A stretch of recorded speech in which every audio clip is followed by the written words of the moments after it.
Okay, అందరికి శుభోదయం. 37 చూడండి. సంకల్ప వికల్పాలు చేసేది మనస్సు. అంటే ఇది చేద్దామా ఆలోచన. సంకల్ప వికల్పాలంటే అంటే ఒక నిర్ణయానికి రాకుండా ఉన్నంత వరకు ఇదా అదా, ఆ పని చేద్దామా, ఇలా చేద్దామా, అలా చేద్దామా అనే అనేక ఆలోచనలు చేసేది మనస్సు. ఆ మనసు చేసిన ఆలోచనలు బుద్ధికి నివేదిస్తుంది ఎన్ని రకాలు దానికి వచ్చిన ఆలోచనలు. అప్పుడు అదేం చేస్తుంది, అందులో నిర్ణయించేది బుద్ధి. ఆ నిర్ణయాన్ని తీసుకునేది నిర్ణయాత్మక నిశ్చయాత్మక బుద్ధి. నిర్ణయాలు తీసుకునేది బుద్ధి. అహంకర్త అహంకారక, నేను చేస్తున్నాను, నేను నేను పెడుతున్నాను, నేను నేను అనేది అహంకారం. చింతనకర్తృ చిత్తం, జ్ఞాపకాల పుట్టని లోపల దాచిపెట్టేది చిత్తం. చిత్తంలో దాచేది అది. జ్ఞాపకాలని అన్నిటినీ, మనకి అనుభవంలో వచ్చిన విషయాలన్నిటినీ జ్ఞాపకాలు తొంతర్లుగా చేసి వాటిని లోపల దాచి ఉంచేది చిత్తం. ఈ మనసుకి అధిష్టాన దేవత చంద్రుడు, మరి బుద్ధికి అధిష్టాన దేవత బ్రహ్మ, అహంకారానికి రుద్రుడు, చిత్తస్య చిత్తానికి వాసుదేవుడు. ఇంతవరకు ఇవన్నీ కూడా సాత్విక అంశాల గురించి తెలుసుకున్నాం. ఇప్పుడు రాజసిక అంశాల గురించి తెలుసుకుందాం. ఏతేషాం పంచతత్వానాం మధ్యే ఆకాశస్య రాజసాంశాత్ వాగేంద్రియం సంభూతం. వాయో రాజసాంశాత్ పాణింద్రియం సంభూతం. వహ్నే రాజసాంశాత్ పాదేంద్రియం సంభూతం. జలస్య రాజసాంశాత్ ఉదేంద్రియం సంభూతం. పృథివ్యా రాజసాంశాత్ ఉపస్థేంద్రియం సంభూతం. ఏతేషాం సమష్టి రాజసాంశాత్ పంచప్రాణ సంభూతా. ఇలా రాజసికాంశాల నుంచి వచ్చినవి 5 కర్మేంద్రియాలు, 5 ప్రాణాలు. వాటి గురించి తెలుసుకుందాం. పంచ తన్మాత్రలలో ఆకాశంలోని రాజసాంశం, ఇందాక సాత్వికాంశాలు తెలుసుకున్నాం. జ్ఞానేంద్రియాలు, అంతఃకరణలు నిన్న చెప్పుకున్న విషయంలో అవి సాత్వికాంశాలు. వాటితో జ్ఞానేంద్రియాలు 4 అంతఃకరణలు ఏర్పడతాయని మనకు అర్థమైంది. ఇప్పుడు ఈ పంచభూతాల యొక్క రాజసికాంశాలతో రాజసాంశం నుంచి వాక్కు ఏర్పడుతుంది. వాక్కు అంటే మాట్లాడటం. వాయువు రాజసాంశం నుంచి చేతికి పనిచేసే శక్తి ఏర్పడుతుంది. అగ్ని యొక్క రాజసాంశం వల్ల పాదాలకి నడిచే శక్తి. జలం యొక్క రాజసాంశం వల్ల గుదం యొక్క మలాన్ని బయటకు తోసే శక్తి. పృథ్వీ రాజసాంశం వల్ల జననేంద్రియాలకి ఆనందాన్ని పుట్టే శక్తి వస్తాయి. అదే సృష్టి జరిగే శక్తి వస్తుంది. ఈ 5 రాజసాంశాల వల్ల 5 ప్రాణాలు, పంచ ప్రాణాలు పుట్టాయి. దీన్ని వివరించుకుందాం. పరమాత్మ తండ్రి చెప్పుకున్నాం. తల్లి తండ్రి బిడ్డల గురించి మరీ చెప్పుకున్నాం. పరమాత్మ తండ్రి అయితే మాయ తల్లి. ఈ వీళ్ళకి పుట్టినవే పంచభూతాల తన్మాత్రలు. పంచభూతాలంటే ఆకాశం, వాయువు, అగ్ని, భూమి, జలము, నీరు, భూమి కదా. వాటి యొక్క తన్మాత్రలే శబ్ద స్పర్శ రూపరస గంధాలు. మరి మాయకి 3 గుణాలు ఉన్నాయి. ఇది కూడా మనకి తెలుసు, నిన్నే చెప్పుకున్నాం. ఏంటా 3 గుణాలు? సత్వగుణం, రజోగుణం, తమోగుణం.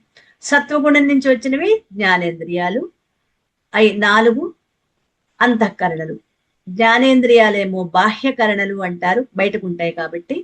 లోపల ఉంటాయి కాబట్టి ఈ మనస్సు, బుద్ధి, చిత్తం, అహంకారం, ఈ 4టిని అంతఃకరణలు అంటారు. ఇవి సాత్వికాంశాల నుంచి పుట్టాయి.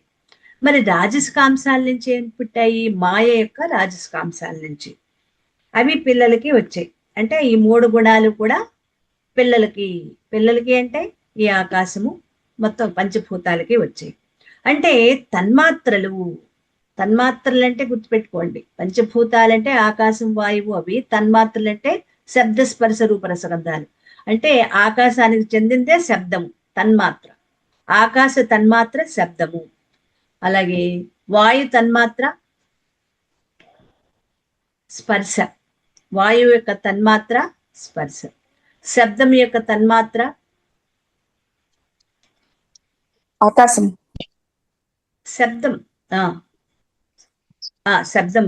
ఆకాశానికి శబ్దం అయితే వాయువుకి స్పర్శ, అగ్నికి రూపం కదా, కన్ను. రూపం అనేది తన్మాత్ర. అలాగే జలానికి రసము, నాలుగుతో రుచి చూస్తాం కదా అది. ఇంకొకటి ఐదోది ఘ్రాణేంద్రియం, అది వాసన చూసేది. భూమి అంటే గంధం, ఆ గంధమే వాసన చూసేది. ఈ తన్మాత్రలు పంచభూతాలు, వాటి తన్మాత్రలు అర్థమయ్యాయి కదా. ఇవి తన్మాత్రలు అంటే, ఈ తన్మాత్రలకి 3 గుణాలు ఉన్నాయి. ఈ తన్మాత్రల సాత్వికాంశాల నుంచే ఇందాక చెప్పుకున్న 5 జ్ఞానేంద్రియాలు, 4 అంతఃకరణలు ఇవి పుట్టినట్లు చెప్పుకున్నాం. వేటి వలన? సాత్వికాంశాల నుంచి పుట్టాయి. తన్మాత్రల యొక్క సాత్వికాంశాల నుంచి 5 జ్ఞానేంద్రియాలు, 4 అంతఃకరణలు పుట్టాయి. ఓకేనా? అంతవరకు మనకు అవగాహన అయిందా? ఇప్పుడు ఈ తన్మాత్రల రాజసికాంశాల నుంచి 5 కర్మేంద్రియాలు, 5 పంచ ప్రాణాలు పుడుతున్నాయి. అవి ఎలా వస్తున్నాయో చూద్దాం. ఆకాశ తన్మాత్ర, దీని రాజసాంశం నుంచి వాగింద్రియం అంటే మాట్లాడే శక్తి వస్తుంది. మరి వాయు తన్మాత్ర, దీని రాజసికాంశం నుంచి పాణింద్రియం, చేతి శక్తి, కదలికలు, చేతితో చేసే పనులన్నీ కూడా ఈ వాయు తన్మాత్ర నుంచి, వాయు తన్మాత్ర యొక్క రాజసాంశం నుంచి వస్తున్నాయి. అగ్ని యొక్క తన్మాత్ర రాజసాంశం నుంచి పాదాలకు శక్తినిస్తోంది. జల తన్మాత్ర రాజసాంశం నుంచి గుదేంద్రియం, దానికి శక్తినిస్తుంది. భూమి యొక్క తన్మాత్ర రాజసాంశం నుంచి ఉపస్థేంద్రియం అంటే జననేంద్రియాలకి శక్తి వస్తుంది, సృష్టి శక్తిని వస్తుంది. మరి ఈ 5 పంచభూతాల యొక్క తన్మాత్రల యొక్క సమష్టి అంటే అన్నీ కలిసి రాజసాంశాల వల్ల పంచ ప్రాణాలు, ప్రాణ, అపాన, వ్యాన, ఉదాన, సమాన అనే పంచ ప్రాణాలు పుట్టాయి. మనం ఈ పంచ ప్రాణాల గురించి ప్రాణమయ కోశంలో చదువుకున్నట్టున్నాం, చెప్పుకున్నాం కదా. అవే ఇక్కడ కూడా ఇంకొద్దిగా తెలుసుకుందాం. సత్వగుణం శ్రేష్టమైంది కాబట్టి అది జ్ఞానాన్ని అందించే జ్ఞానేంద్రియాలని, అంతఃకరణలని ఉద్బోధింపజేసింది. మరి రజోగుణం అన్నిటికంటే ది బెస్ట్ సత్వగుణం. మరి రజోగుణము మధ్యస్థం కదా, దీనికి జ్ఞానాన్ని ఇచ్చే శక్తి లేదు. సత్వగుణానికి జ్ఞానాన్ని ఇచ్చే శక్తి ఉంది, కానీ అంటే సత్వగుణంలో ఉన్నప్పుడే జ్ఞానాన్ని మనం పొందుతాం. జ్ఞానం అంటే కేవల ఆత్మజ్ఞానమేనా? కాదు. లౌకికంగా మనం వాటిని తెలుసుకోవడం, ప్రపంచంలో తిరుగుతూ ఇక్కడిక్కడ ఏవేవైతే ఉన్నాయో వాటిని గ్రహించే శక్తి సత్వగుణంలో ఉన్నప్పుడే వస్తుంది. అందుకే సాత్వికాంశాలుగా జ్ఞానేంద్రియాలకి శక్తినిస్తుంది, అంతరింద్రియాలైన మనస్సు, బుద్ధి, చిత్తం, అహంకారానికి శక్తినిస్తుంది. ఎప్పుడు సత్వగుణంలో ఉన్నది. కొద్దిగా వెనక్కి ముందుకి వెళ్తున్నప్పుడు జాగ్రత్తగా అవగాహన చేసుకున్నాం. సత్వగుణం అంటే జ్ఞానానికి ఇక్కడ పొందే శక్తి, అక్కడ అవకాశం ఉంటుంది జ్ఞానాన్ని పొందటానికి. జ్ఞానాన్ని ఇచ్చే శక్తి ఇప్పుడు 2వ గుణమైన రాజసికాంశానికి లేదు. మరి దేనికి ఉందని చెప్పుకున్నాం? జ్ఞానాన్ని ఇచ్చే శక్తి దేనికి ఉంది? మాత్రమే ఉంది. మరి రాజసికాంశాలకి జ్ఞానాన్ని ఇచ్చే శక్తి లేదు, కానీ పనిచేసే శక్తి ఉంది. దీనికి పనిచేసే శక్తి ఉంది కానీ జ్ఞానాన్ని ఇచ్చే శక్తి లేదు. అందుకే ఇవి పనులు చేసే కర్మేంద్రియాలు. ప్రాణుల యొక్క పుట్టుకకి ఇవి కారణమవుతున్నాయి పనిచేస్తూ. ఆకాశ రాజసాంశం నుంచి మాట్లాడే శక్తి వచ్చింది. ఆకాశం యొక్క గుణం శబ్ద గుణం, అది మనం తెలుసు కదా. శబ్దం వచ్చేది ఎప్పుడు? మాట్లాడితేనే వస్తుంది. మనం మౌనంగా ఉన్నప్పుడు శబ్దం వస్తుందా? అందరూ ఒకే గదిలో కూర్చున్నారు, ఎవ్వరూ మాట్లాడట్లేదు, ఏ శబ్దము లేదు, ఎవ్వరూ మాట్లాడట్లేదు, అందరూ మౌనంగా ఉన్నారు. అప్పుడు ఎటువంటి శబ్దము ఉండదు కదా. అంటే మాట్లాడితేనే శబ్దం వస్తుంది. వినేది కూడా మాట్లాడితేనే, మనం వినేది కూడా మాట్లాడినప్పుడే వినగలుగుతాం. అందుకే వాక్కుకు మాట్లాడే శక్తినిచ్చేది ఆకాశం అయింది. ఆకాశమే మాట్లాడే శక్తినిస్తుంది. ఇకపోతే 2వది వాయువు. దీని యొక్క రాజసాంశము పాణింద్రియం. పాణి అంటే చేతులు, పాణి అంటే చేతులని తెలుసు. చేతుల శక్తి వస్తుంది అంటే వాయువు ఏం చేస్తుంది, ఎప్పుడు కదులుతూ ఉంటుంది.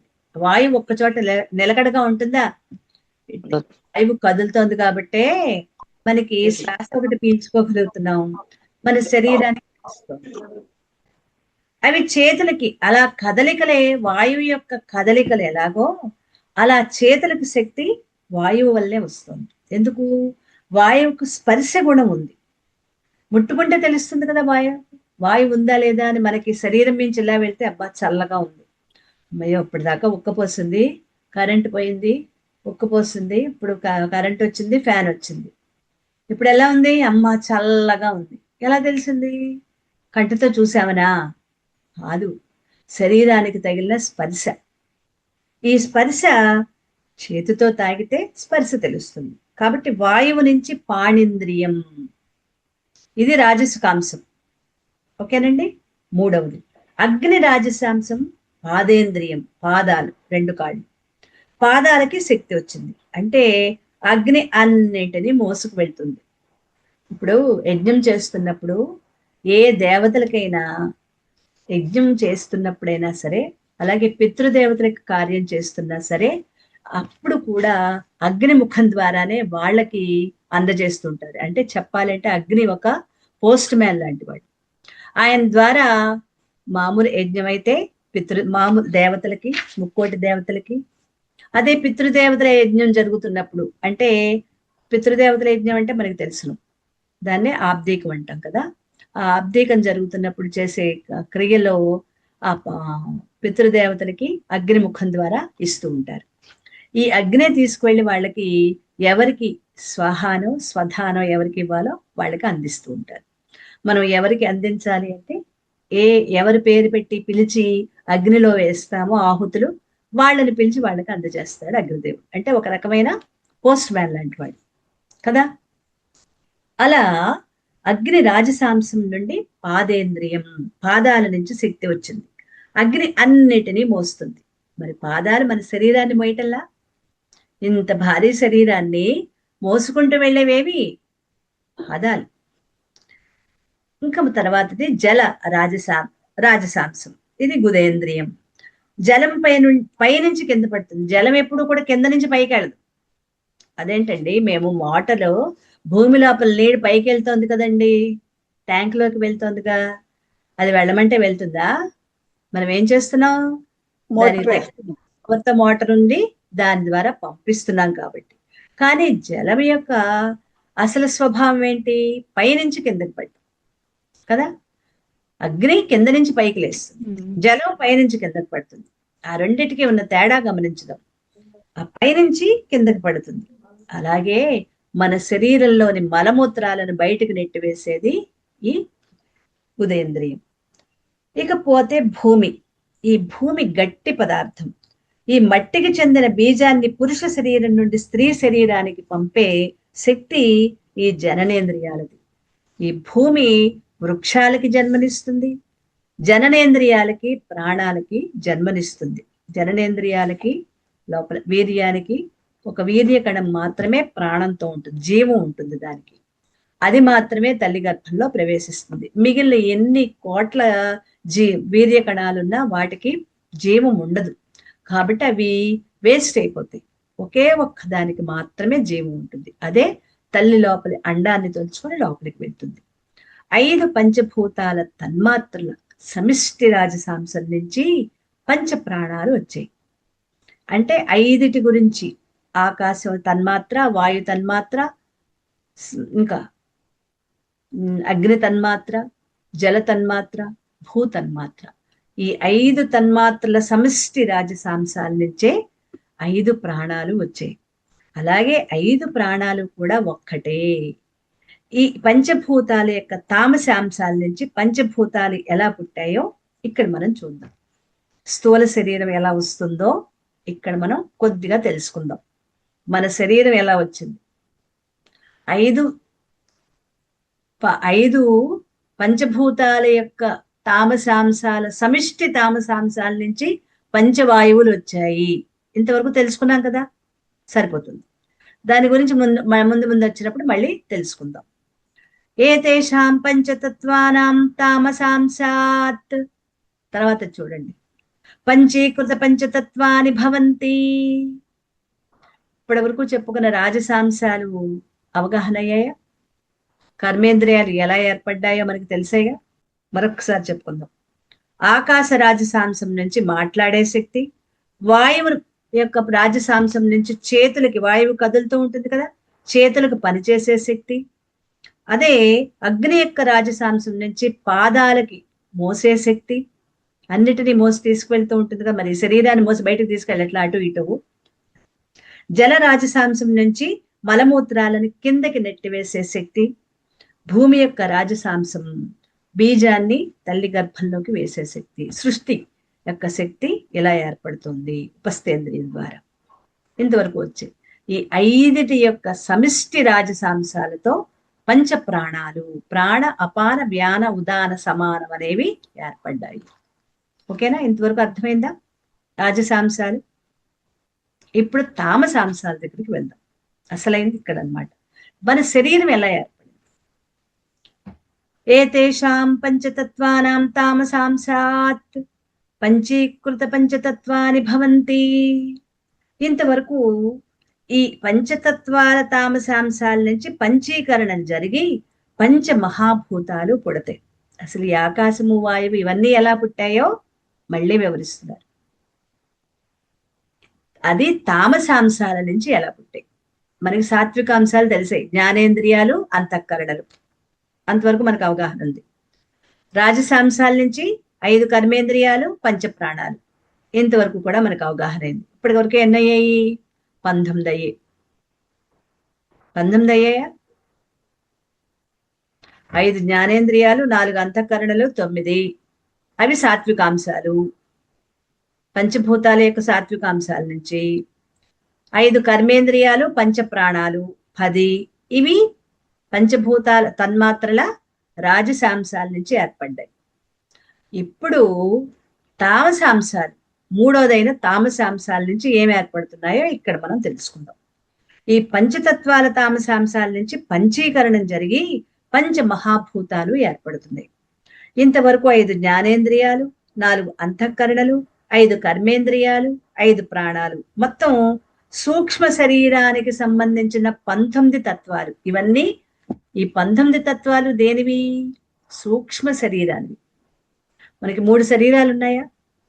ఈ 3 శరీరాలలో స్థూల శరీరం ఇది, లోపలున్న సూక్ష్మ శరీరం, దాని కారణ శరీరం. 19 తత్వాల గురించి ఇప్పుడు తెలుసుకున్నాం మనం. ఇప్పుడే కారణ శరీరం రాదు, తర్వాత వస్తుంది. అవి వచ్చినప్పుడు అప్పుడు తెలుసుకుందాం. ఇప్పుడు సూక్ష్మ శరీర అవగాహన మనకి జరిగింది. సాత్వికాంశాలు అంటే ఏంటో, రాజసికాంశాలు అంటే ఏంటో తెలిసింది. ఇప్పుడు తామసాంశాల గురించి తెలుసుకుందాం. ఈ 19 తత్వాలు, జ్ఞానేంద్రియాలు, కర్మేంద్రియాలు, అంతఃకరణలు, పంచప్రాణాలు, ఈ 19 కూడా సూక్ష్మ శరీరానివి. నోట్ చేసుకోండి, ఈ 19 కూడా సూక్ష్మ శరీరాన్ని.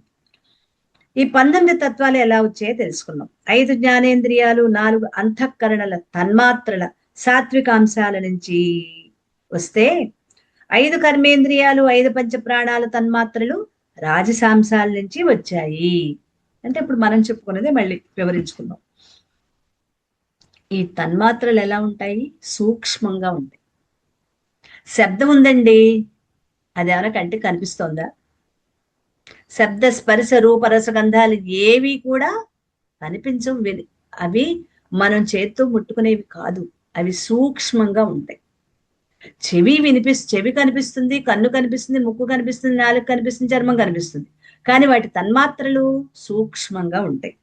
ఈ 19 తత్వాలు కూడా సూక్ష్మంగానే ఉంటాయి. ఈ 19 తత్వాలు అవి చేసే పనులన్నీ కూడా చాలా సూక్ష్మంగా ఉంటాయి. జ్ఞానస్వరూపమైన సాత్వికాంశం నుంచి జ్ఞానాన్నిచ్చే జ్ఞానేంద్రియాలు, అంతఃకరణాలు వస్తే, కర్మస్వరూపమైన రాజసికాంశాల నుంచి కర్మలు చేసే కర్మేంద్రియాలు, ప్రాణాలు వచ్చాయి. ఓకే, అంటే ఒక రివిజన్ లాగా ఇప్పటి వరకు చెప్పుకున్న దాన్ని ఒక రివిజన్ అన్నమాట ఇది.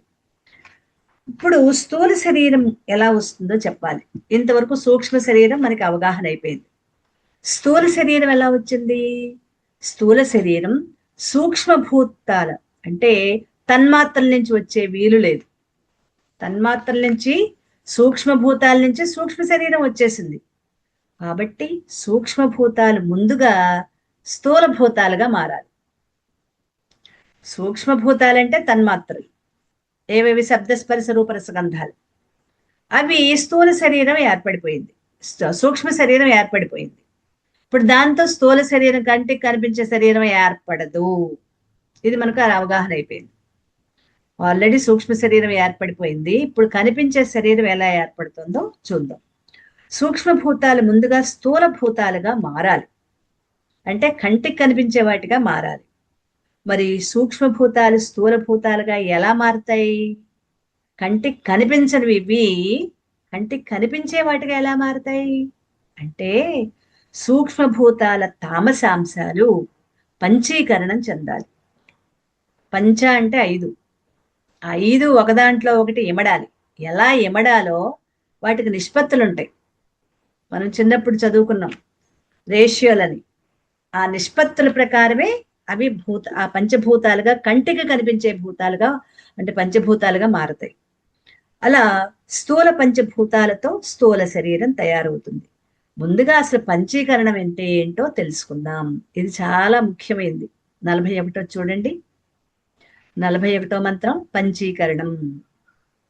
పంచీకరణం కథం ఇది చేత్ ఏతేషాం పంచభూతానాం తామసాంశ స్వరూపం ఏకమేకం భూతం ద్విధా విభజ్య ఏకమేవమర్థం పృథక్ తూష్ణీం వ్యవస్థాప్య అపరమపరమార్థం చతుర్ధా విభజ్య స్వార్థమా మనుష్యే అర్థేషు స్వభాగ చతుష్టయ సంయోజనం కార్యం తథా పంచీకరణం భవతి. చదవటమే కొద్దిగా కష్టంగా ఉంది, కానీ తెలుసుకునేటప్పుడు తేలిగ్గానే ఉంటుంది. ఈ తామసాంశాలు ముందు 2 సమాన భాగాలుగా చీరుతుంది. ఒక సగభాగం అలాగే ఉండి రెండవ సగభాగం 4 భాగాలు అవుతుంది. ఇలా ఏర్పడ్డ ఒక్కొక్క తత్వం యొక్క 4 భాగాలు మిగిలిన తత్వాలకి కేటాయించగా ప్రతి తత్వం తన సగంలో మిగిలినవి ఇచ్చిన 4 భాగాలని కలిపి పంచీకరణం జరుగుతుంది. ఇంకొద్దిగా బాగా అవగాహన చేసుకుందాం, ఇంకొద్దిగా వివరించుకుందాం. పంచతన్మాత్రల తామసాంశాలు ఎలా విడిపోయి ఎలా కలుస్తాయో తెలిపే విధానమే పంచీకరణం. ఈ 5 తన్మాత్రల తామసాంశాలు ముందుగా ఒక్కొక్కటి 2 భాగాలుగా విడిపోతాయి. ఒక సగం అలాగే ఉండి రెండవ సగం 4 భాగాలు అవుతాయి. పై భాగం అలాగే ఉంటుంది, కింద భాగం మళ్ళీ 4 భాగాలు అవుతాయి. ఇలా విడిపోయిన 4 భాగాలు మిగిలిన తత్వాలలో చేరిపోతాయి. అలాగే 5 తన్మాత్రల తామసాంశాలు మిగిలిన వాటిలో కలిసిపోతాయి. ఇక్కడ రూపాయితో పోలిక చెప్తున్నారు. 1 రూపాయికి 2 అర్ధ రూపాయలు వస్తాయి. 1 అర్ధ రూపాయి అలాగే ఉంటుంది, మళ్ళీ రెండవ అర్ధ 4 బేడలు అవుతుంది. పూర్వం బేడలు ఉండేవి, అంటే 2 బేడలైతే 1 పావలా కదా. బాగా చిన్నప్పుడు మీకు గుర్తుందో లేదు, 2 బేడలైతే 1 పావలా అన్నమాట. అలాంటివి 4 బేడలు అవుతుంది. ఒక్కొక్క బేడ మిగిలిన వాటిలో చేరుతుంది. ఇలా ఈ 4 తత్వాల బేడలు కలిస్తే అర్ధ రూపాయి అవుతుంది. 4 కలిపితే అర్ధ రూపాయి అంటే 50 పైసలు అనమాట. ఆ తత్వం పైన అర్ధ రూపాయి, మొత్తం ఆ పైన అర్ధ రూపాయి కింద అర్ధ రూపాయి కలిస్తే 1 రూపాయిగా మారుతుంది కదా. అదాన్ని వివరించారు. ఇది పంచీకరణం చెంది పంచభూతాలు. ఇప్పుడు మీ డయాగ్రామ్ చూడండి. మొదటి దశ భూమి. పైన భూమి అంది. ఆ భూమి 2 భాగాలైంది. నీరు 2, అగ్ని 2, వాయువు 2, ఆకాశం 2. కింద రెండవ దశ అది విడిపోయినట్లుగా ఉంది, కానీ మనకు అవగాహన కోసం విడిపోయినట్లుగా ఉంది, కానీ విడిపోలేదు, కలిసే ఉన్నాయి. మూడవ దశకు వచ్చేటప్పటికి పై అర్ధభాగం అలాగే ఉంది, కింద 4 భాగాలయ్యాయి. కింద అర్ధభాగం 4 భాగాలయ్యాయి. 4వ దశకు వచ్చేటప్పటికి పైన అర్ధభాగం అలాగే ఉంది, కింద అర్ధభాగంలో నీ అంటే నీరు, ఆ అంటే ఆకాశము, వా అంటే వాయువు, ఆ అంటే అగ్ని. నీరు 4వ దశలో భూమి కదా మరి, పై భాగంలో భూమి ఉండిపోయింది. కింద 4 ఏంటి? నీరు, అగ్ని, వాయువు, ఆకాశం. ఎక్కడ? భూమిలో. దాని పక్కనకి వెళ్ళండి, పైన నీరు అని ఉంది చూడండి, దాని కిందకి 4వ దశలోకి రండి. అప్పుడు నీరు పై భాగంలో ఉండి, మీరు నోట్ చేసుకోండి, అందులో 4వ దశ దగ్గర భూ అని రాసుకోండి. మొదటి దాని మీద భూ అంటే భూమి, దాని పక్కనున్న దానికి నీ అని రాసుకోండి పైన భాగంలో. ఓకే, కింద 4 భాగాలు భూమి, అగ్ని, వాయువు, ఆకాశం. ఈ 4 వచ్చి పావు భాగాలు చేరాయి. 1/8 భాగం, పావు కూడా కాదు, 1/8 వంతు అంటారు వాటిని.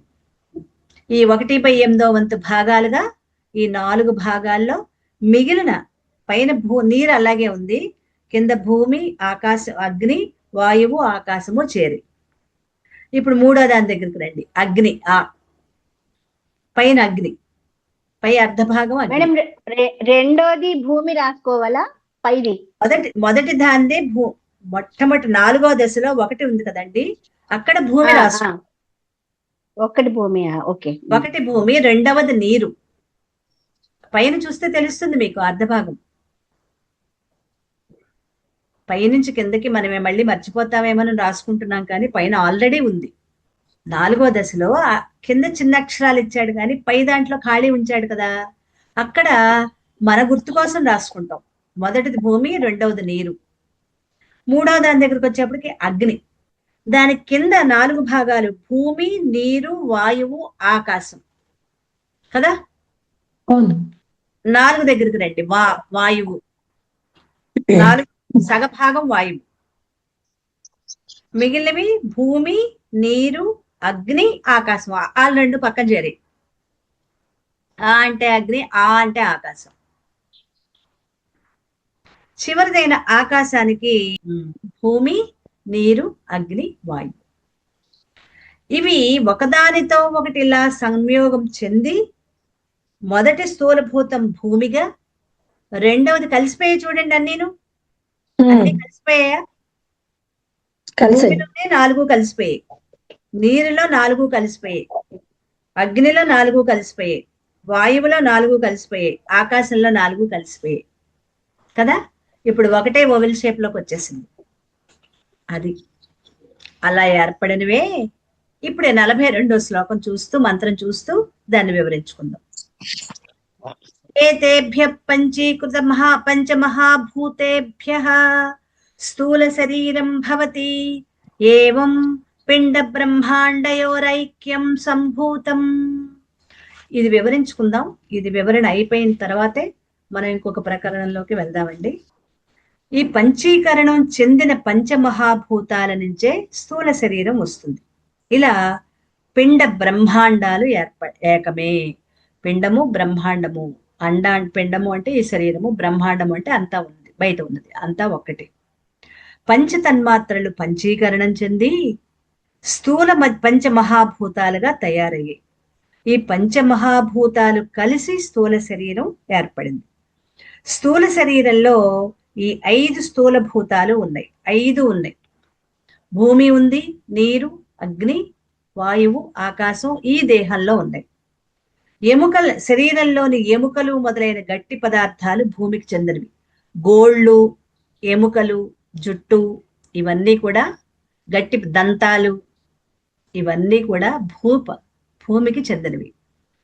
శరీరంలోని చీము, రక్తం, నీరు, కంటిలోని నీరు వస్తూ ఉంటుందా, లాలాజలం, మలము, అదే మూత్రము, రక్తము, ఇవన్నీ ఎలా ఉన్నాయి? పల్సని జలానికి సంబంధించిన పదార్థాలు.